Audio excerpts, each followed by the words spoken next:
Second sound of vowel U. U అనే అచ్చు యొక్క రెండవ శబ్దం. మిత్రులారా, ఇప్పటి వరకు మనం యు అనే అక్షరం యొక్క మొదటి శబ్దాన్ని నేర్చుకున్నాం. అదేమిటంటే అ. ఉదాహరణకి బియుఎస్ బస్. యు అనే అక్షరం యొక్క మొదటి శబ్దం అ. యు యొక్క రెండవ శబ్దం ఏంటంటే ఉ. జాగ్రత్తగా వినండి. యు అనే అక్షరం యొక్క మొదటి శబ్దం అ. యు యొక్క రెండవ శబ్దం ఏంటంటే ఉ. పదండి, యు యొక్క రెండవ శబ్దం ఊతో ఏర్పడిన మరికొన్ని పదాలను నేర్చుకుందాం.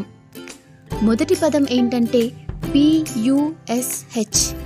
ఈ పదంలో యు యొక్క రెండవ శబ్దం ఊని ఉపయోగించడం జరిగింది. కాబట్టి పియుఎస్హెచ్ని పుష్ అని పలకాలి. పుష్కి అర్థం నెట్టుట. అదేవిధంగా ఆర్యుబివై, దీనిని రూబీ అని పలకాలి. రూబీ అనగా ఎరుపు రంగు మణి. Third sound of vowel U. U అనే అచ్చు యొక్క మూడవ శబ్దం. మిత్రులారా, ఇప్పటి వరకు మనం యు అనే అక్షరం యొక్క రెండు శబ్దాలను నేర్చుకున్నాం. యు యొక్క మొదటి శబ్దం అ, బస్ పదంలోని అ. రెండవ శబ్దం ఉ, పుష్ పదంలోని ఉ. ఇప్పుడు యు అచ్చుతో ఏర్పడే మూడవ శబ్దాన్ని నేర్చుకుందాం.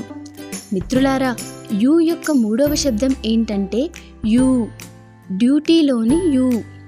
పదండి, యు అచ్చు యొక్క మూడవ శబ్దం యుతో ఏర్పడిన మరికొన్ని పదాలను చూద్దాం. అవేంటంటే డియుఈటి, దీనిని డ్యూయెట్ అని పలకాలి. డ్యూయెట్కి అర్థం యుగళ గీతం.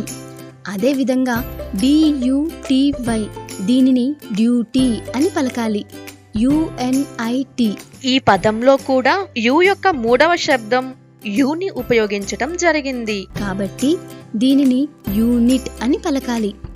పదండి, ఈ వీడియోని మరోసారి చూసి యు అచ్చు యొక్క శబ్దాలతో ఏర్పడిన పదాలను నేర్చుకుందాం.